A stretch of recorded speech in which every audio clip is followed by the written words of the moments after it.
Salam damai sejahtera di dalam Tuhan kita Yesus Kristus. Shalom. Selamat pagi dan semangat pagi. Marilah kita sambut berkat Allah di pagi hari ini dengan penuh sukacita. Kita telah tiba di hari yang baru dan kita akan sedia lagi untuk mendengarkan pekabaran firman Tuhan yang akan menjadi satu dasar dalam hidup kita sepanjang hari ini.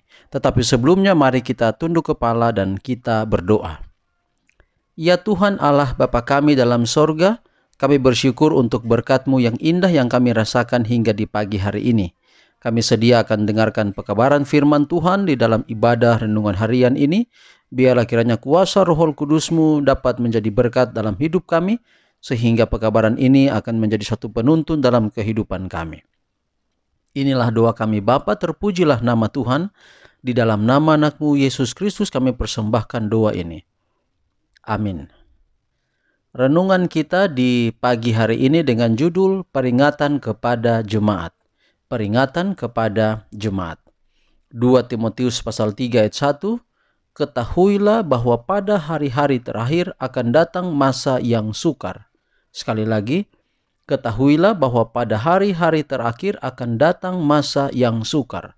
2 Timotius 3 ayat 1.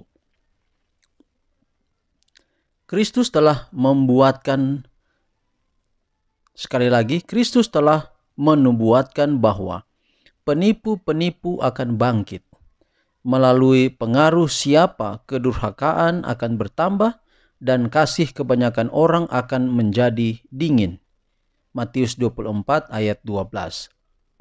Ia telah mengamarkan kepada murid-murid bahwa jemaat akan berada dalam bahaya yang lebih besar dari kejahatan ini daripada penganiayaan musuh-musuhnya. Berkali-kali Paulus mengamarkan kepada orang-orang percaya terhadap guru-guru palsu ini. Bahaya ini melebihi yang lain-lain. Mereka harus berhati-hati karena oleh menerima guru-guru palsu, mereka akan membuka pintu kepada kesalahan, dengan mana musuh akan menyuramkan pengertian rohani dan menggoyangkan kepercayaan mereka yang baru-baru datang kepada iman dari Injil. Kristus adalah ukuran oleh mana mereka harus menguji ajaran-ajaran yang dikemukakan. Semua yang tidak sesuai dengan ajaran-ajarannya, mereka harus tolak. Kristus yang disalibkan karena dosa, Kristus yang bangkit dari antara orang mati, Kristus yang naik ke tempat yang tinggi, inilah ilmu keselamatan yang mereka harus pelajari dan ajarkan. Amaran-amaran dari sabda Allah mengenai bahaya-bahaya yang mengelilingi jemaat Kristen menjadi bagian kita dewasa ini. Sebagaimana pada zaman rasul-rasul, manusia mencoba oleh tradisi dan filsafat untuk merusakkan iman dalam kitab suci, demikian pula pada dewasa ini. Oleh menyenangkan perasaan suka mengkritik yang lebih tinggi, evolusi, spiritisme, teosofi, dan panteisme, musuh kebenaran sedang berusaha untuk memimpin jiwa-jiwa ke dalam jalan-jalan yang terlarang. Kepada banyak orang, Alkitab adalah lampu tanpa minyak, sebab mereka telah membalikan pikiran mereka ke dalam saluran kepercayaan secara untung-untungan yang membawa salah pengertian dan kekacauan. Pekerjaan kritik yang lebih tinggi dalam menganalisis, menerka, memulihkan kembali adalah memusnahkan iman dalam kitab suci sebagai kenyataan ilahi. Hal itu adalah merampok sabda Allah dari kuasa untuk mengendalikan, untuk meninggikan, dan mengilhamkan kehidupan manusia. Oleh spiritisme, orang banyak diajarkan untuk percaya bahwa kemauan adalah hukum yang tertinggi, bahwa surat izin adalah kemerdekaan, dan bahwa manusia bertanggung jawab hanya kepada dirinya sendiri. Pengikut-pengikut Kristus akan bertemu dengan kata-kata yang indah terhadap mana Rasul mengamarkan orang-orang percaya di Kolose. Ia akan bertemu dengan tafsiran-tafsiran spiritualisme akan kitab suci, tetapi ia tidak menerimanya. Suaranya akan kedengaran dalam penegasan yang terang tentang kebenaran yang kekal akan kitab suci. Menatap matanya tertuju kepada Kristus. Ia harus bergerak dengan tetap pada jalan yang ditentukan, dengan tidak menghiraukan segala buah pikiran yang tidak sesuai dengan ajarannya. Kebenaran Allah harus menjadi mata pelajaran untuk renungan dan meditasinya. Ia harus menganggap kitab suci sebagai suara Allah yang berbicara langsung kepadanya. Dengan demikian, ia akan mendapat akal budi yang ilahi. Demikian renungan kita pada pagi hari ini, dan poin yang kita akan ambil hanya satu di pagi hari ini adalah bahwa di hari-hari terakhir kedurhakaan akan bertambah, kasih kebanyakan orang akan menjadi dingin, orang lebih tidak mempercayai Alkitab, orang lebih tidak menghargai gereja, orang lebih tidak menghargai para pengajar-pengajar firman Tuhan, dan akan banyak guru-guru palsu yang akan muncul. Dan guru-guru palsu, pengertian dari guru-guru palsu sebenarnya adalah orang yang mempelajari firman Tuhan tapi tidak mau menghidupkannya. Mungkin ada terjemahan atau pengertian lain dari guru-guru palsu, tetapi dalam konteks renungan kita adalah guru-guru palsu adalah orang yang mengkhotbahkan kebenaran, orang yang mengajarkan kebenaran, tapi dia tidak menghidupkan kebenaran itu. Banyak sekarang ini orang yang hanya oleh karena dibayar, dia mau pergi berkhotbah. Orang yang karena dibayar, dia baru mau pergi melayani. Dia tidak mau melayani dengan penuh semangat, sukacita, pengorbanan diri, tetapi oleh karena uang.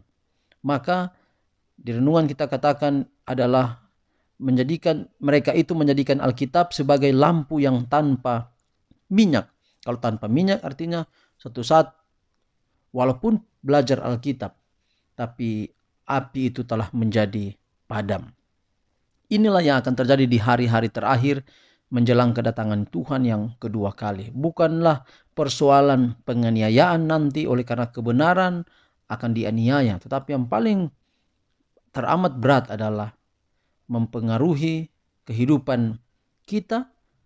Yang mempengaruhi itu adalah tadi kedurhakaan, kemudian kasih kebanyakan orang menjadi dingin, dan lain sebagainya.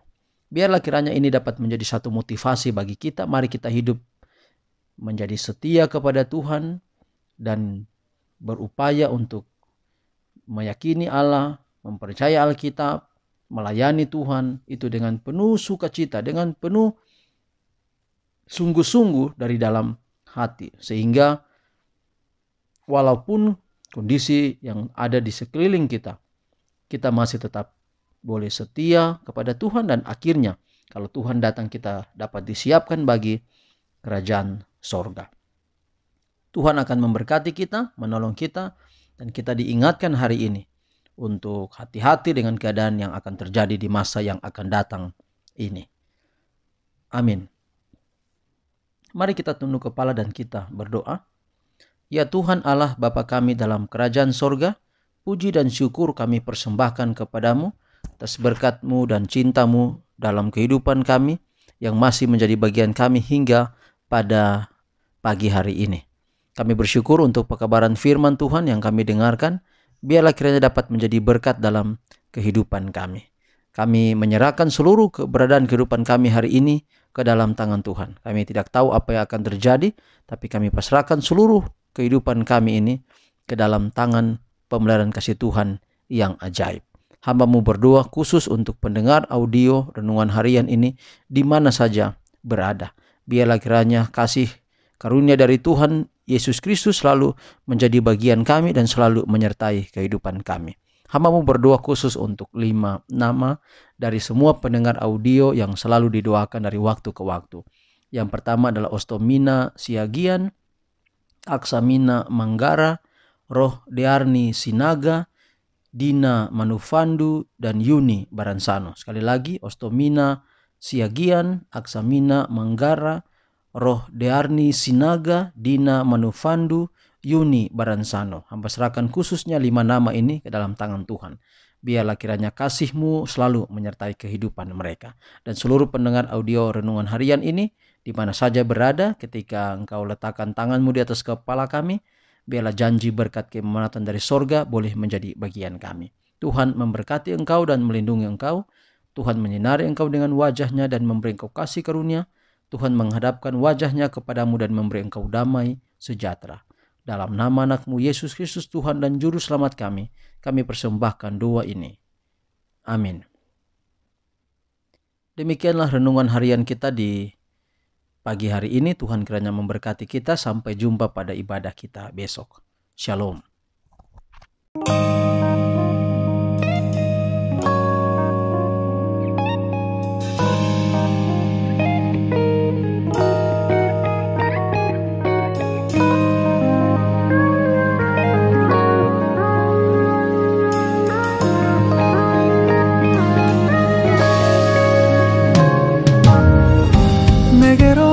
Melt my heart 봄의 향기를 담은 그대를 보며